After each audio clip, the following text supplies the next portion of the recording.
Jasmine Crockett didn't like unmarked letters. In her world, anonymity came with consequences.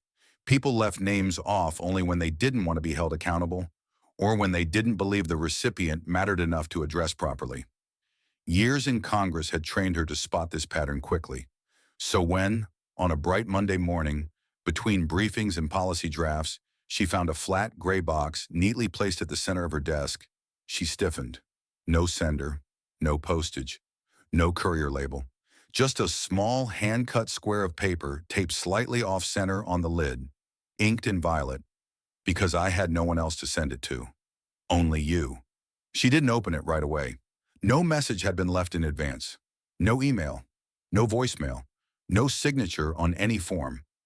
The box sat like something left behind deliberately, not to demand a response, but to affirm that someone had once existed. She touched the lid. The cardboard was thicker than normal, as if whoever packed it wanted to make sure nothing inside would collapse too easily. When she opened it, the smell rose first. Soft cotton aged in a drawer, edged faintly with a whisper of disinfectant. Inside were three objects, no padding, no filler, just three things, perfectly still. The first was a pale pink medical blouse, the kind worn in community clinics and underfunded care units. It had been clean, once pressed, but now sliced down the center, from collar to just below the sternum, with scissors that must have veered midway. Not a jagged cut, not angry, just decisive. On the left breast, a name badge still clung, M. Velasquez, laser-etched on white plastic. A thick black marker had struck through the name, not fully opaque, but hard enough to leave a dent. The ink had dried unevenly. Under desk light, the scratched surface reflected back like a thin bruise. Crockett didn't lift the blouse. She stared at it instead, something warm building behind her ribs. The second object was a federal health insurance card, CMS, Centers for Medicare and Medicaid Services. The photo showed half a face, overlit on one side, the other darkened by two black diagonal lines drawn across it. The name Maria Elena Velasquez, title, registered clinical nurse, Region 11, Texas. Every other detail, ID number, enrollment date, remained intact. But a single red slash ran across the top left corner, dragging down toward the center, as if someone had wanted to cross out the person, not the data. Crockett flipped it. The ridges on the back were still sharp. Her finger brushed over them slowly, feeling each groove like the outline of a coastline eroding in silence. The third object was a letter, yellowed paper folded in half. No name, no greeting, no date, just lines written in steady cursive, the kind shaped by someone more used to medical charts than prose. Crockett breathed in once, opened it, and read. I used to be the one who reminded patients to drink water before their diuretics. The one who remembered who had a latex allergy, who needed the needle angle adjusted for tender veins. I knew how to adjust chairs so lower backs didn't ache, how to tell a teenage girl that fatigue during her cycle wasn't laziness, it was her body working overtime. I thought if I stayed quiet enough, helpful enough, maybe my presence wouldn't make anyone uncomfortable. I tried not to mispronounce names, tried to speak gently, avoid eye contact that lingered too long, tried to be useful before I was confusing. Then one day they called me into the office. They spoke about community comfort, about alignment. They used words like caution and standards. I nodded. No one fired me. No one asked me to stay. That night I folded my blouse like always. I kept my badge. Both were clean. I wasn't sure if I'd need them again, but I couldn't throw them out. There was a patient once who thanked me for using their real name. A little girl who gave me a hair clip. Someone told me my voice made the wait for biopsy results less frightening. I don't know if you'll read this. I'm not even sure you remember who wore that blouse. I didn't send this to ask for anything. I don't need anything. I'm sending it to you because I had no one else to send it to. Crockett folded the letter back slowly, the crease soft and worn.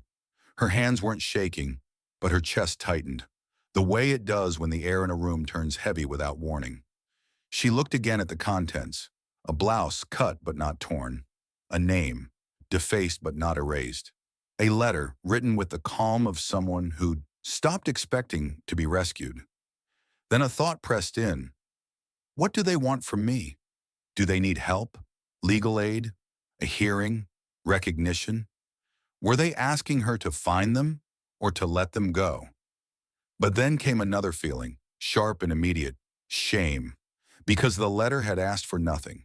No return address, no appeal, not even a hint of expectation, just a presence left behind. Three objects, given not as a plea, but as proof. Maybe they were still out there. Maybe not. Maybe they'd found another job, another city, or maybe this had been their last note. She didn't know, but she knew this. They had chosen her, out of everyone. She placed her hand flat on the lid of the box. Her fingers touched the words again. Only you. She whispered, not for anyone else to hear. I see it now. You're not forgotten. It was her assistant who brought it in. A slim report folder, still warm from the printer. Congresswoman, you'll want to see this.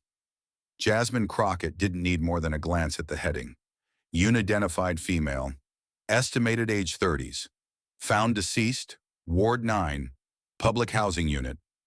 In blue pen, someone had scribbled one word just above the margin, Velasquez. She froze, not from fear, from something slower, recognition crawling up the spine. Her eyes scanned the report. The body had been found in a shared bathroom on the third floor of a housing complex. The door was locked from the inside. Neighbors complained about a smell. No ID, no family. Latino appearance. Female presenting. No visible trauma. And there it was again. Maria Elena Velasquez. Same as the name on the scratched-out insurance card. Jasmine didn't wait for her 9 o'clock briefing. She just asked for the address. The building stood behind a half-abandoned strip of storefronts near Harrisburg. 4 stories high, faded green paint, rusted iron balconies. The kind of place people ended up in when they had nowhere else to go. She climbed the stairs slowly. 3rd floor. The tile under her shoes was chipped and slippery from age and water damage. The scent still lingered. Bleach, mold, and something faintly sweet and sour, like spoiled milk. It had been days, but the air hadn't fully recovered. Apartment 305. The door hung ajar. The yellow police tape had been torn and left dangling from one side. Someone had gone in, probably looking for anything worth pawning. The room was no more than 10 by 12 feet. A thin mattress on the floor, 2 plastic chairs, a sagging table with one leg replaced by a cinder block. On the surface, a couple of empty medicine bottles rolled gently when she passed. A half-zipped duffel sat near the wall. Inside, a towel, some worn clothes, and letters that had no return address. She didn't touch anything. Didn't need to. Every object in the room already spoke. Then above the dresser, a mirror cracked in one corner. Taped to it, a photo. 2 women cheek to cheek, both smiling wide in soft light. One of them was unmistakably Maria Elena. The other, a woman in her 40s, short cropped hair, a work badge from a local auto shop around her neck. A pink marker heart was faintly drawn around their faces. Outside on the landing, an older woman sat smoking. You knew her? Jasmine asked. The woman nodded, slow and measured. Kinda, quiet one. Paid rent on time. Didn't say much. But every once in a while, you'd hear her play boleros. Old ones. Jasmine held up the photo. This her partner? Yeah. They'd walk to the bus stop together. Sometimes before sunrise. Other times late at night. Hard to tell who worked what shift. They didn't talk loud, never fought. Lived like they didn't want to take up space. Another voice called out from across the hall, an older man, hesitant. I didn't know much, he began. But once my kid busted his knee real bad. Before I could even find my phone, she, or maybe he, I don't know, they came running with a first aid kit. Patched him up faster than the clinic would have. Didn't ask for anything. Just left. Back in the car, Jasmine sat with her hands resting on the wheel, eyes fixed on the buildings across the street. They hadn't even bothered to identify her right. The clinic was wedged between a liquor store and a closed-down laundromat. The glass doors were smeared with grime, but the sign still hung overhead. Community Hormone Wellness Co-op. Taped to the door, a city-issued sticker, bright yellow. Under investigation. She found the former receptionist folding laundry 2 blocks away. Mateo, the woman repeated. Oh, yeah, Maria. She started going by that later on. We tried to get it right. But paperwork, it never catches up. Jasmine nodded. What happened here? The woman looked over her shoulder, then lowered her voice. New guidelines dropped. People got nervous. Someone reported us, said we were giving HRT to minors. We weren't. But that didn't matter. The investigators came in like it was a drug bust. She paused. A beat of silence then. They took Maria off the schedule. No explanation. Just gone. After that, she stopped coming in. Jasmine remembered the coroner's note. An injection site in the upper thigh. No antiseptic. No proper syringe. Just a black market hormone vial. No prescription. No refrigeration. No chance. 3 days off the schedule. Then the fall. No arrest. No charges. Just a woman removed from a system that had never truly made room for her. And now, somehow, she'd found her way to Jasmine. With a box. With a name. Back in the car, the city blurred past her window in streaks of gray and gold. Jasmine Crockett sat in silence. Not out of grief, something sharper. She kept hearing the woman's voice in the laundromat. Sometimes they'd call him, or her. It was always messy. The paperwork never caught up. It wasn't meant cruelly, but there it was. A system that couldn't speak a person's name unless it was easy to spell, easy to sort. She pulled out her phone and stared again at the photo she had taken days ago. A name badge. Monsieur Velasquez struck through in thick, uneven marker, pressed so hard the plastic dented. One letter at a time. One life, crossed out without anyone needing to raise their voice. By the time she reached her office, Jasmine didn't call for staff. She stepped inside, shut the door, and placed everything on her desk. Photos, the medical report, the letter, the insurance card. She laid out a blank sheet of paper and picked up her pen. This time she didn't write like a legislator. She wrote like someone piecing together a body the world had tried to erase. No formal hearing before job suspension, no written cause, no legal statute requiring gender identity to match credentials, no notification given to the employee, clinic shut down before investigation concluded, death certificate filed under the wrong name. She looked at the list. It wasn't long. It didn't need to be. Because between every line, there was a person who had to disappear to make the system run more smoothly. This wasn't a medical death. This was an administrative death. Maria Elena had been forced out of the legitimate system, then pushed further into shadows, then buried without even her real name. Jasmine folded the paper in half, set her palms flat against the desk. Her breath came slowly, evenly, but her eyes had changed. This would begin with 3 actions. Request the investigation report that led to the clinic's shutdown. Who made the accusation? Which agency conducted the sweep? Was any evidence found or assumed? Petition the CMS and Texas Office of Vital Statistics to amend the death certificate. Correct legal name, Maria Elena Velasquez. Occupation, community nurse, cause of death. Complications from non-prescribed hormone use, resulting from systemic denial of safe medical access. Motion for internal hearings on new policies that allow medical workers to be suspended without notice, without recourse, without appeal. Because this wasn't about just one death. This was about the next Maria, and the next, and the next. She turned her eyes to the gray box on the corner shelf, the one that had arrived with no return address, no sender, no request. Inside there had been 3 things, and a line she couldn't forget. I'm sending it to you because I had no one else to send it to. Jasmine closed her eyes. Now you do, she whispered. And I won't be quiet. Not in policy, not on paper, not when someone tries to cross your name out again. Jasmine Crockett stayed late in her office, long after the building had emptied out. On her desk sat the gray box, the folded letter she had reread half a dozen times, and a case file she had compiled herself. Every note, every image, every unanswered line in a system designed to sort names but not always recognize people. She read the letter one last time, her eyes pausing at the final sentence. I'm sending it to you because I had no one else to send it to. That line had haunted her for days, not in grief, but with clarity. Maria Elena hadn't asked for anything. No plea, no demand. And that was exactly why her death couldn't be left alone. Jasmine stood. 3 days later, a closed-door meeting convened at the Office of Civil Rights and Public Health.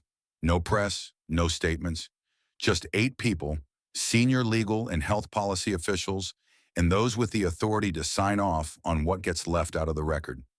Each was handed a slim folder with a plain white cover. Internal briefing, case of Maria Elena Velasquez. Inside, age 33, country of origin, Guatemala residency. Status, temporary protected status, valid through 2026. Former position, hormone therapy nurse. Community clinic, Houston suspension date, 3 days before death. Preliminary cause of death, anaphylactic shock following use of unprescribed hormones. Death certificate, filed under previous legal name, does not reflect gender, occupation, or updated records. Crockett sat at the head of the table. When the last page was turned, she stood. She was the kind of provider patients didn't have to wait in line to be greeted by. She began, and now that same name is listed as unverified. A man from the Federal Health Coordination Office adjusted his glasses. Congresswoman, I understand the concern, but from a procedural standpoint, there is no legal breach. The clinic was flagged after an anonymous complaint. She was suspended per administrative protocol. No statute was violated. Jasmine nodded. I'm not accusing anyone here of murder. I'm asking a simpler question. When someone is removed from their job without process, without warning, and dies 3 days later, what exactly are we upholding? A mid-level member of the Civil Rights Committee looked up from the file. She had worked with Crockett before, years ago. Her tone was measured. And what is it that you're asking from us today? Jasmine answered without hesitation. 3 things. She raised her hand, counting each point deliberately. First, I want an independent review of the clinic's suspension, who filed the complaint, which agency acted on it, and what evidence was used. If there is no formal record, this removal is invalid. Second, I'm submitting a petition to CMS and the Texas Office of Vital Statistics to amend Maria Elena's death certificate. Correct name, correct gender, correct occupation. If we can't name someone accurately after they've died, then civil rights on paper mean nothing. Third, I'm calling for a federal hearing on medical employee suspensions issued without due process, no explanation, no recourse, no review, under newly implemented policy guidelines. I want a list of how many others have been erased this way. The room fell quiet, not out of discomfort, but because no one wanted to be the first to answer. Finally, a young legal advisor, quiet until now, tapped his finger against the table. If I may, Congresswoman, he said softly, this death wasn't caused by hormones. It was caused by the absence of legal space to exist safely. Jasmine looked at him and nodded. That's the first sentence I want entered into the official record. 3 days after the closed-door hearing, Jasmine Crockett received her first official reply from the Office of Internal Review. We are unable to disclose the identity of the anonymous complainant per whistleblower protection policy. No court order present, no qualifying exception. She read the sentence, then laid the page flat against her desk. Not in anger, in recognition. It was how power protected itself. Anonymous complaints were legitimate. Unexplained suspensions were procedure. And death, when it came quietly, was just another unfortunate line in a weekly report. Every part of the system had a reason, but none of it had a conscience. That afternoon, leaving the Capitol parking structure, her driver glanced back through the mirror. Ma'am, that silver car's been trailing us since we left the garage. Jasmine tilted her head. The car had no government plates, no press markings. Less than 2 minutes later, as their vehicle turned into a side lane, the silver car surged forward, headlights flaring, veering hard. The brakes screamed. Rubber burned. They missed impact by inches. The car sped off. No message. No broken window. Just a maneuver, a warning delivered in velocity, not words. That evening, her office was nearly empty. Only the hum of the building's ventilation and the soft clicking of distant keyboards echoed in the halls. A man appeared at the door. Security had let him through on her instruction. He was in his early 40s, light brown skin, tight curls cut close, sleeves rolled to his elbows. He carried a thin envelope and a set of worn photographs. I was her partner for a while. Jasmine didn't speak. She gestured to the chair. She didn't talk much about her government job, he said, but she used to say, if someone like you ever saw the truth, you wouldn't turn away. He set the envelope on her desk. Inside was a 2013 bone marrow donor certificate. It bore Maria's old name, but beneath it, a handwritten note read, I don't know what's still useful in me, but if someone needs it, maybe this part can still help. She said it like a joke. He smiled faintly. But at the time, she was living in a shelter, eating ramen every night, working 2 shifts, still signed up to donate anything she had left. He opened a photo, Maria in a white nurse's coat, seated on a cracked schoolyard bench, teaching a group of immigrant teens how to take blood pressure. She believed if she could help someone, then maybe her existence wouldn't slide off the surface of the world. He paused. But when she got suspended, no one spoke up. The clinic didn't want liability. Her allies called her good, but complicated. And people like you, not many are willing to place the name of the dead on the record. Jasmine didn't answer. She only reached for the file again, eyes scanning the black marker that had once crossed out Maria's name, a slash across identity, function, and the long, quiet ache of being unseen. After a moment, she rose and poured 2 glasses of water. Do you remember her birthday? August 12th, he said. She used to joke she was born in the month of stubborn optimists. She wrote it down, not for policy, but because no one else should get to say, date of birth unknown. The night stretched tight against the office windows, a sheet of dark pressing softly on the glass. Outside, the streetlights bled a quiet gold across the floor. Most of the building had gone dark, but a single desk lamp still cast its narrow light over the documents that lay open, quiet as breath. Jasmine Crockett stood at the center of the room, her palms resting on the edge of the desk, body tilted forward slightly, as if bracing herself against the weight of a decision already made. The final file sat before her, soft cover, no label, no underline, just a neat stack of pages that had taken weeks to assemble. The pieces didn't scatter. They aligned. The whistleblower, the license suspension, the near crash, the connections that weren't accidental, the names that looped back to the same office. She didn't reach for the folder immediately. Instead, she ran her fingertip along the top edge, slow and steady, tracing it like a seam in fabric. An old ritual, born out of long nights in law school, when touching paper helped her think. A way of grounding herself before the next move. There was a knock, soft, respectful. Lainey entered first, Camille just behind, and Rob last. None of them carried laptops or folders. They had memorized what they needed. Each moved with the stillness of people who had been summoned not to talk, but to listen. Crockett didn't raise her head.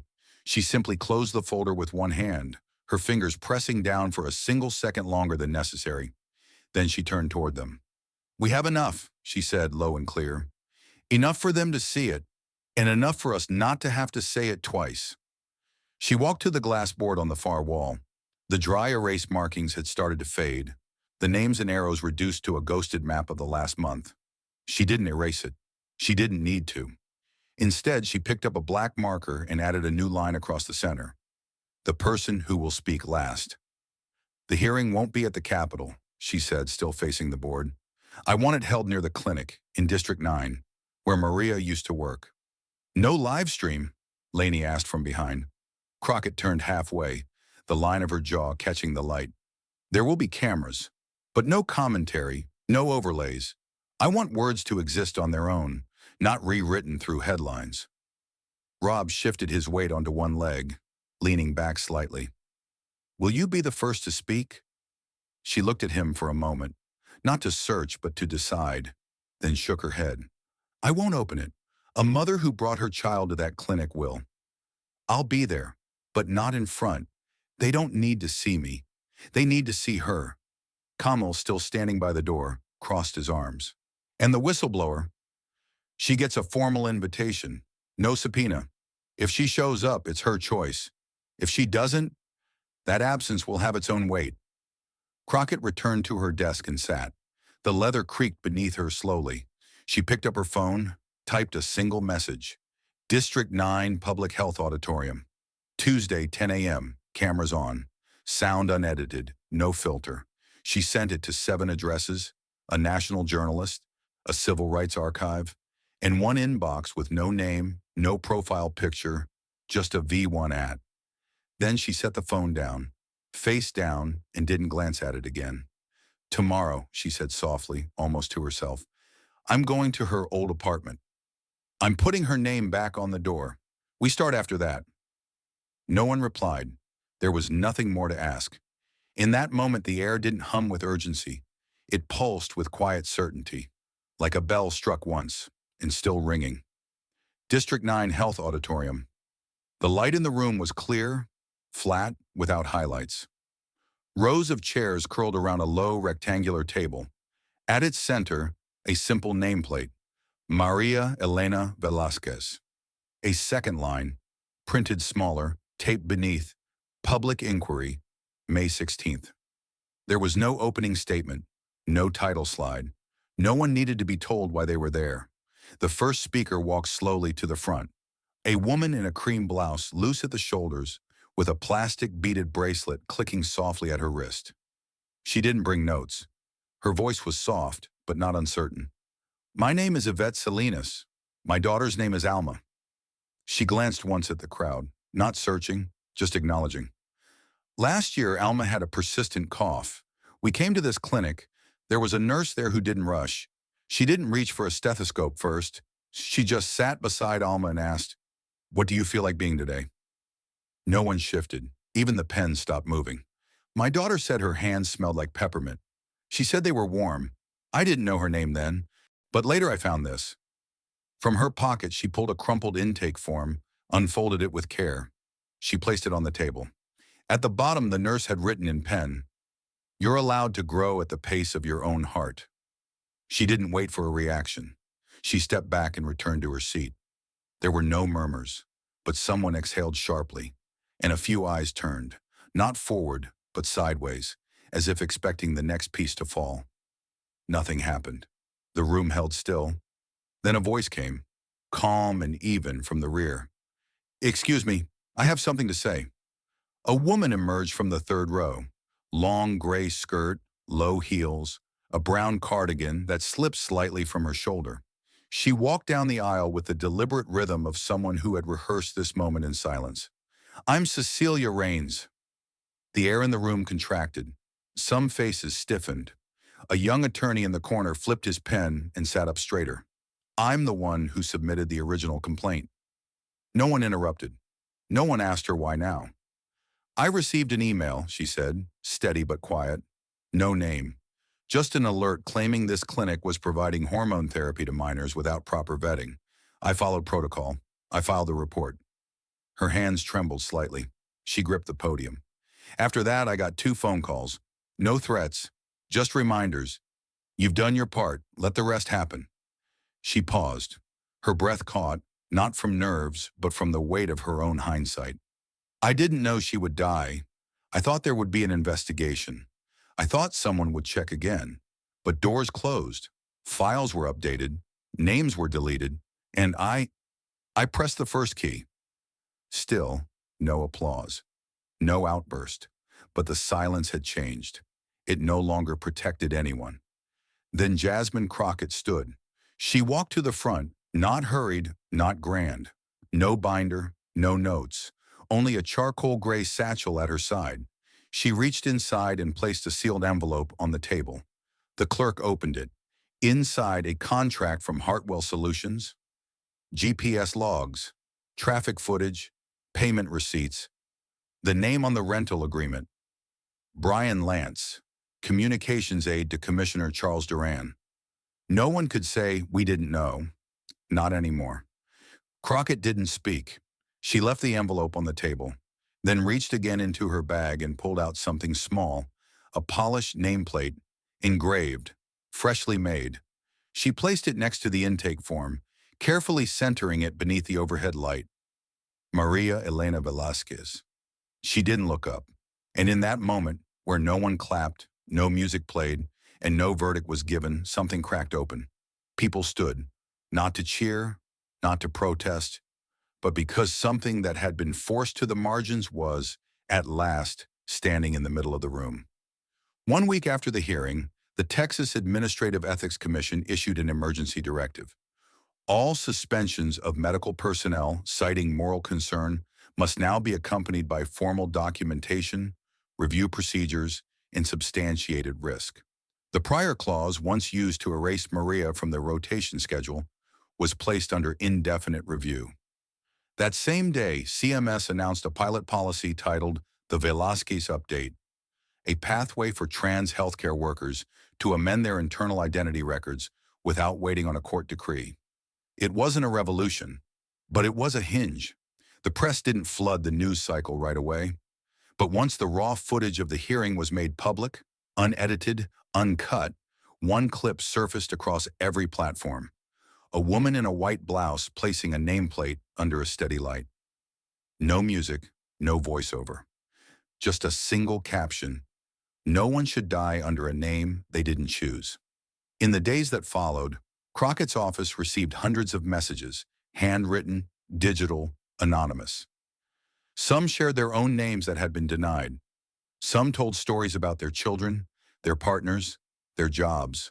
One note simply read, "I'm still alive, but I understood Maria."